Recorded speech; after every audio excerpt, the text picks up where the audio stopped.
유아 세례와 성찬에 대한 논란이 끊임없이 이어지고 있는 가운데 이를 시행해야 한다는 성경적 역사적 근거가 제시됐습니다. 그러나 여전히 논쟁거리가 남아있어 예장통합총회는 오는 9월 정기총회에 이 문제를 상정하겠다고 밝혔습니다. 바누아투 축구 선수들에게 복음을 전하는 장이 마련됐습니다. 한인 선교사와 매 경기를 기도로 준비하는 바누아투 축구팀은 스포츠 선교를 통해 남태평양 국가의 복음화를 꿈꾸고 있습니다. 기업 대표들의 부적절한 행위가 잇따라 보도되면서 사회적 물의를 빚고 있습니다. 폭언과 폭행이 난무한 기업 문화, 근절 대책이 시급한 상황입니다.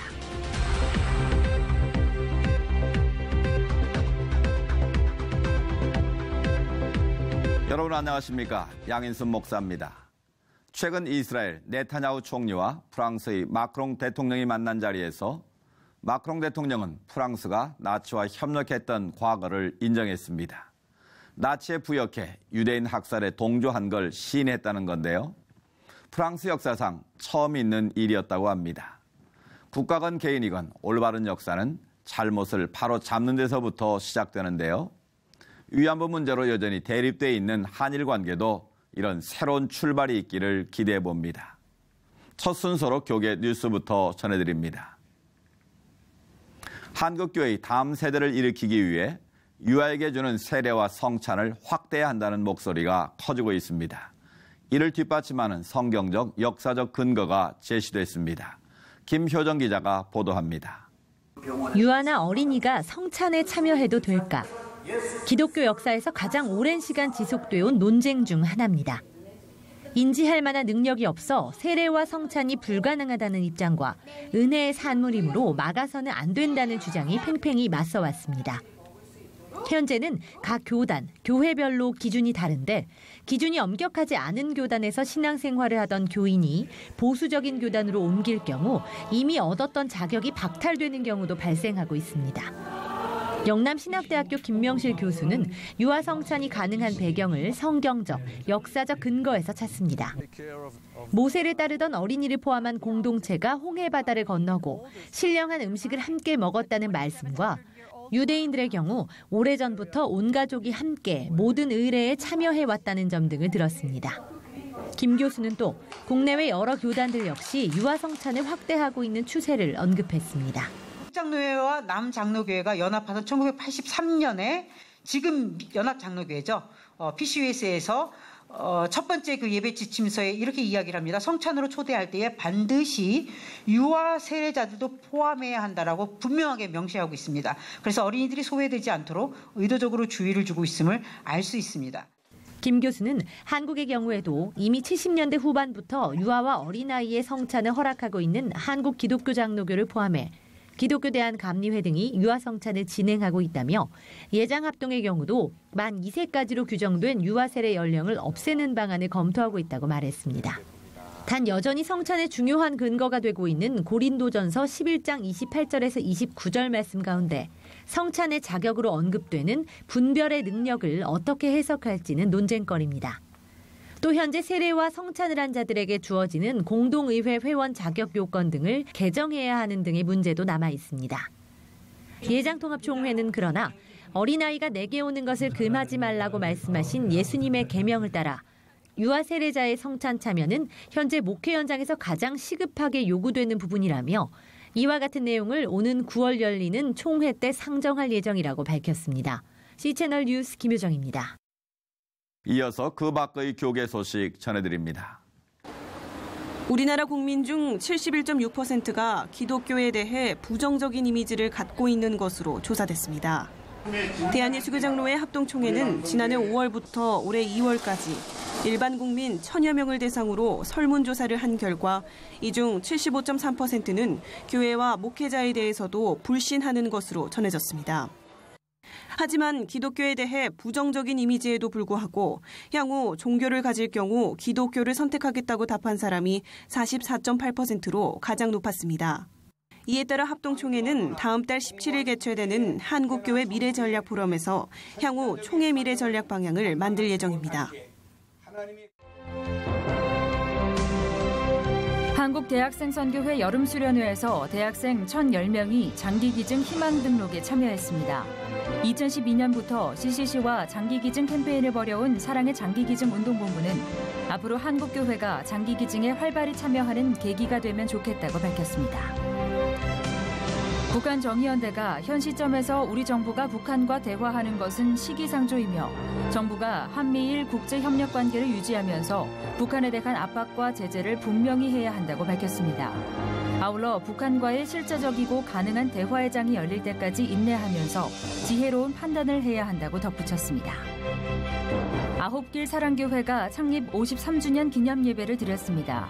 예배에서 김봉준 담임 목사는 아홉길 사랑교회가 53년 동안 걸어올 수 있었던 것이 모두 하나님의 은혜였다며 기념 예배에 많은 분들이 축하하러 와주셔서 감사하다고 밝혔습니다. 이단 사이비 전문 언론 바른미디어가 이단 사이비에 대한 정보를 담은 포스터 5종을 제작했습니다. 포스터는 신천지와 하나님의 교회, 구원파, 통일교, 기타 이단들의 특징을 부각시켜 성도들이 쉽게 알아볼 수 있게 제작됐습니다.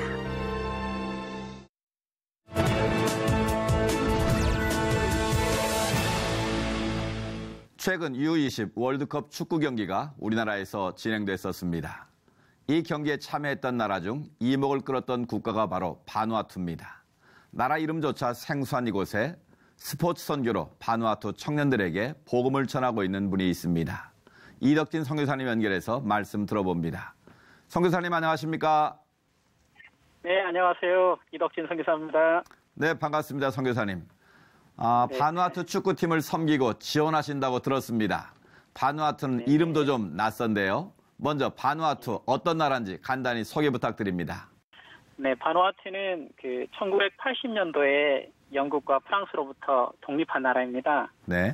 그래서 그 바누아투란 그 이름 자체가 우리의 땅이란 그 이름이 있어요. 네, 네. 80여 개의 섬으로 이루어졌고요. 인구는 한 27만 명 정도 됩니다. 그리고 이제 기독교 인구 같은 경우에는 개신교가 한 30% 내외고요. 네. 그다음에 성공회와 카톨릭이 한 10%, 12% 내외입니다. 네, 최초의 선교사님이 그 존 윌리엄스 선교사님이 있는데요. 네. 그분이 이렇게 처음으로 바누아투 땅에 복음을 전한 이후에 존 페이튼이라든지 수많은 그 믿음의 선배 선교사님들이 당시 식인 문화가 있던 그 바누아투 땅에서 복음을 전하다가 많이 희생당했고 네. 그 희생의 대가로 지금 많은 복음화율이 높지만 아직도 그 문명을 거부한 채 그 숲속에 살고 있는 그 산족들이 있습니다. 그분들에게는 블랙매직이라든지 토착 종교들로 어둠의 영 가운데 있어요. 네, 네. 그곳에서 복음을 전하고 있습니다. 그렇군요. 특별히 네. 바누아투 축구와 함께하게 되셨는데 어떻게 바누아투 네. 축구팀을 섬기게 됐는지 궁금합니다. 바누아투는 그 영국과 프랑스로부터 식민지로 있다 보니까 영국과 프랑스 분들이 이제 좋아하시던 그 럭비라든지 크리켓 등이 아직도 지금 인기가 있어요. 네. 그런데 가장 손쉽게 할 수 있는 운동인 축구가 가장 인기가 높습니다. 네, 네. 그래서 수도섬인 에파트에는 각 마을별로 한 8개의 팀이 있는데요. 그 팀들이 돌아가면서 토요일마다 경기를 하는데 그 경기할 때 보면 그냥 무료로 보는 게 아니고 200바트, 한국 돈으로 한 2,200원 정도 되는 결국 적지 않은 돈들을 이렇게 보는데 뜨거운 태양볕 아래서 너무 많은 사람들이 응원하고 보고 있어요. 저는 그 바누아투 이게 선교에 있어서 스포츠가 참 중요하겠다 생각해가지고 바누아투 스포츠 협회라고 있는 바스바녹이라는 분들과 긴밀하게 관계를 유지하고 있다가 네, 그분들이 이렇게 지난 3월달에 바누아투 청소년 축구팀이 한국에서 5월달에 열리는 그 청소년 월드컵 U20 월드컵에 처음으로 역사상 처음으로 참가하게 된다는 소식을 듣게 됐습니다. 예, 예. 모든 분들이 청소년 팀들이 이렇게 다 크리스찬들은 아니지만 하루 저녁 매일 저녁 30분 이상씩 함께 기도하고 함께 이렇게 하나님을 의지했던 그런 팀이었습니다. 그렇군요. 마지막 예선 경기가 제주에서 5월달에 있었는데요. 그 경기에서 아쉽게 졌어요. 네. 졌는데 진 그 순간에 우리 골키퍼랑 또 수비수가 이렇게 그 패배가 확정되어지는 그 순간 무릎을 꿇고 감사의 기도를 드릴 때 저랑 당시 그 제주 법한교회 성도님들이 함께 응원하고 있었는데 참 뭉클한 순간이었습니다. 네, 네. 우리가 승리를 통해서도 하나님께 영광 올려드리는 모습이 참 아름답지만 최선을 다하고 패배를 했을 때도 담담히 감사하고 하나님께 감사를 표현하는 모습 또한 주님께서 기뻐하셨으리라고 저는 생각합니다. 그렇습니다. 뉴질랜드와 바누아투를 오가시며 스포츠 선교를 펼치고 계신데 바누아투 팀의 가장 큰 목표 어떤 건지 궁금합니다. 네, 스포츠 팀의 가장 큰 목표는 승리이죠.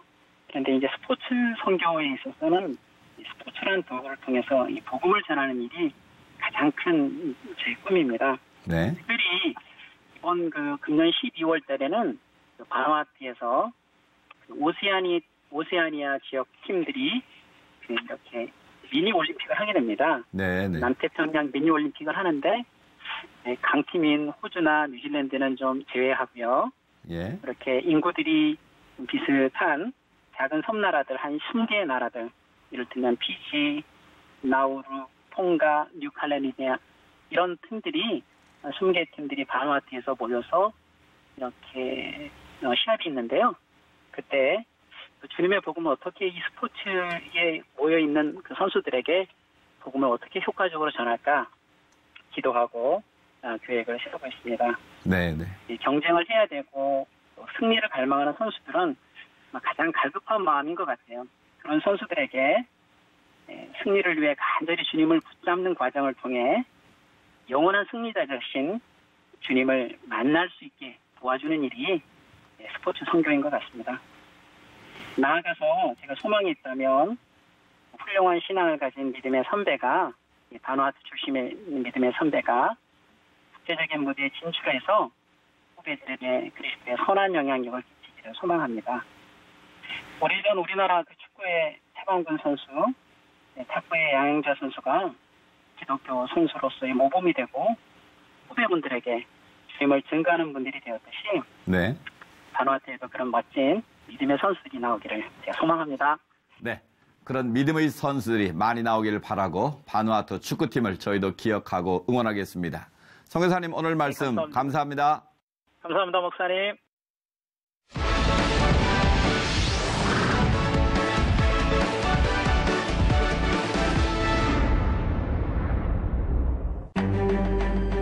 자신의 운전기사들에게 상습적으로 폭언한 사실이 드러난 제약회사 회장에 대해 경찰이 정식 수사에 착수했습니다. 기업 대표들의 막말과 적절치 않은 행동으로 기업 이미지까지 실추되고 있는 상황인데요. 끊이지 않고 일어나는 갑질 논란. 그 대책은 무엇일지 하나님의 법, 세상의 법에서 알아봅니다. 하나님의 법, 세상의 법, 이재만 변호사님 나오셨습니다. 안녕하십니까, 변호사님. 네, 안녕하세요. 반갑습니다. 예. 오늘은 요즘 많이 문제가 되는 갑질론에 대해서 좀 이야기를 나눠보려고 하는데요. 예. 앞서 보신 대로 기업 대표의 소위 갑질 논란 끊이지 않고 있어요. 예.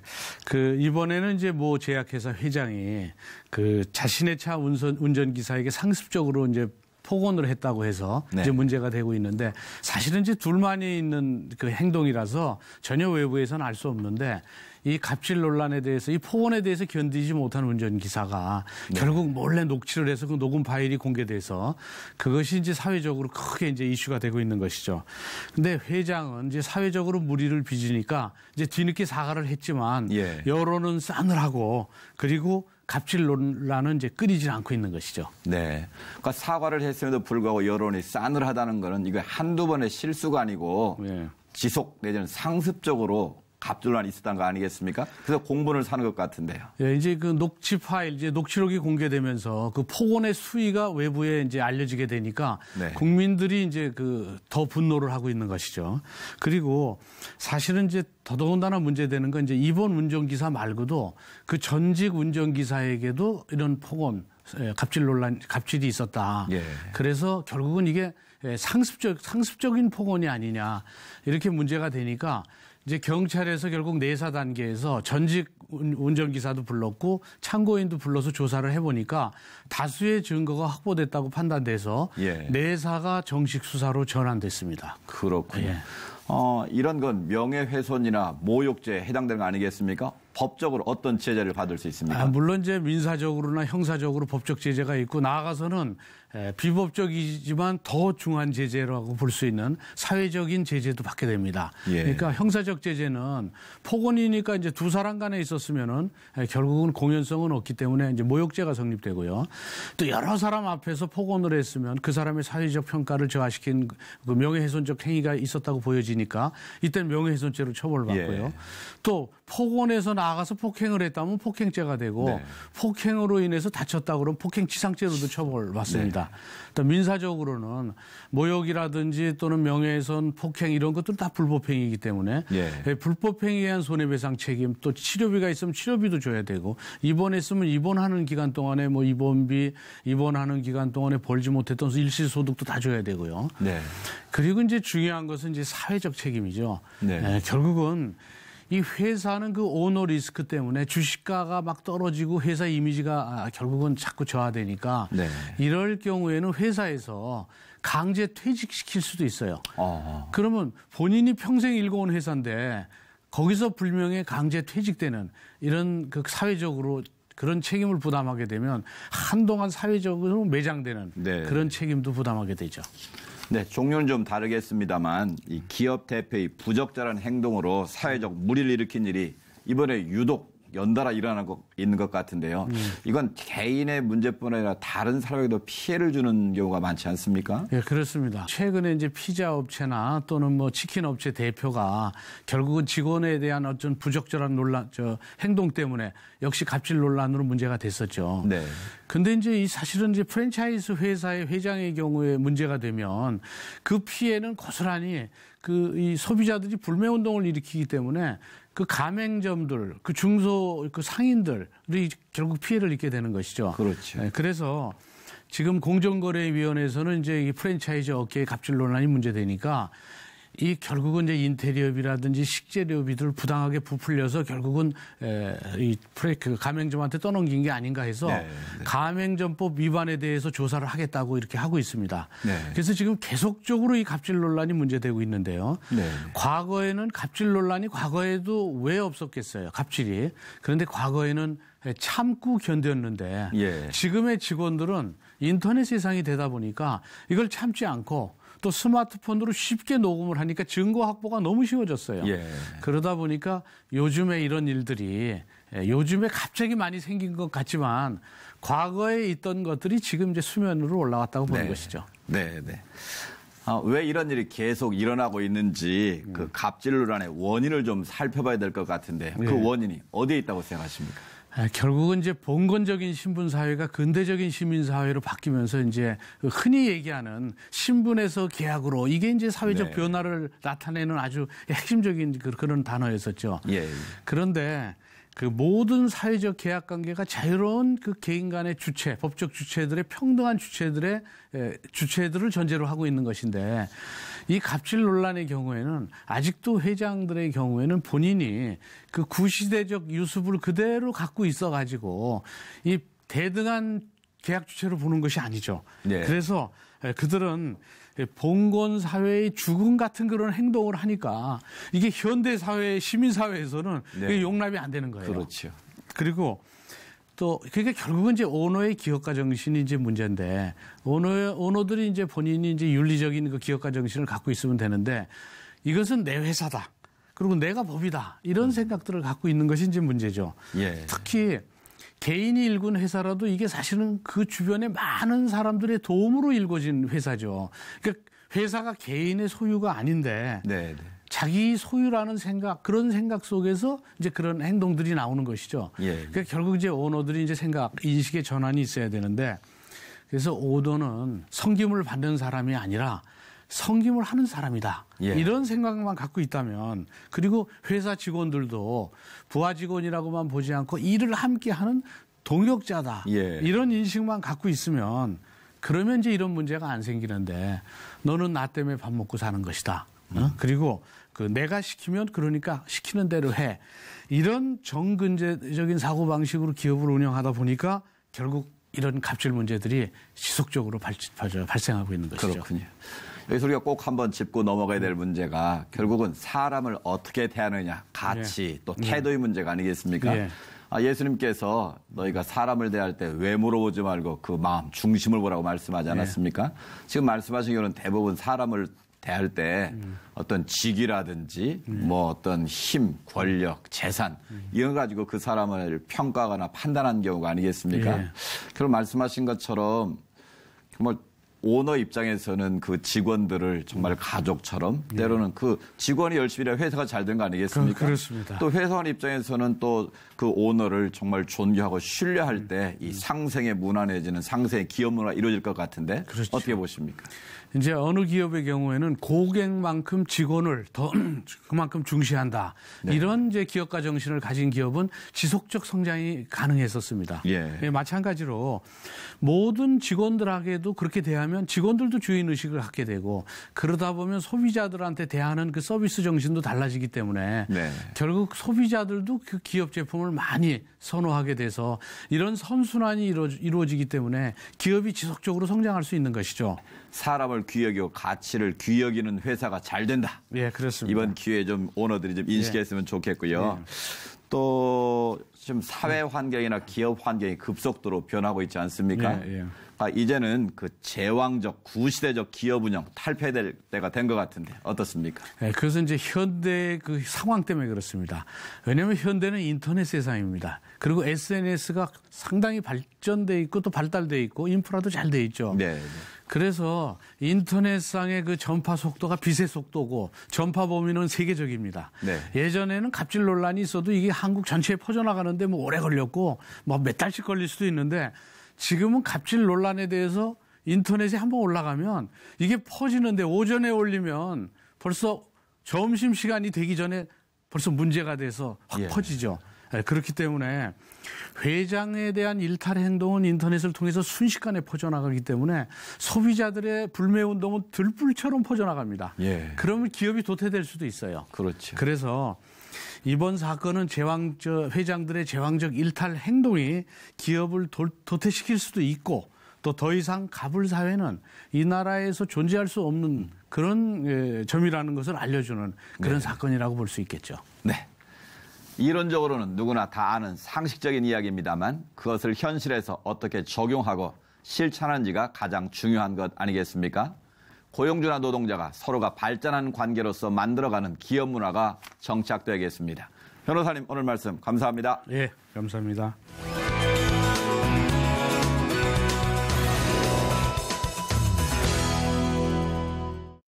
주말에 다시 장마가 예보되고 있는데요. 차량 침수의 경우 보상이 가능하지만 창문을 열어두었다가 피해를 본 차 안의 물품에 대해서는 운전자 과실로 보상받을 수 없다고 합니다. 장마철 차량 관리에도 더욱 신경 쓰셔야겠습니다. 시철 매거진 굿데이는 시청자 여러분과 함께하는 방송입니다. 좋은 의견 있으시면 아래 전화번호와 이메일로 언제든지 연락 주시고요. 인터넷을 통해서도 방송을 다시 보실 수 있습니다. 오늘 순서는 여기까지입니다. 시청해주신 여러분 고맙습니다.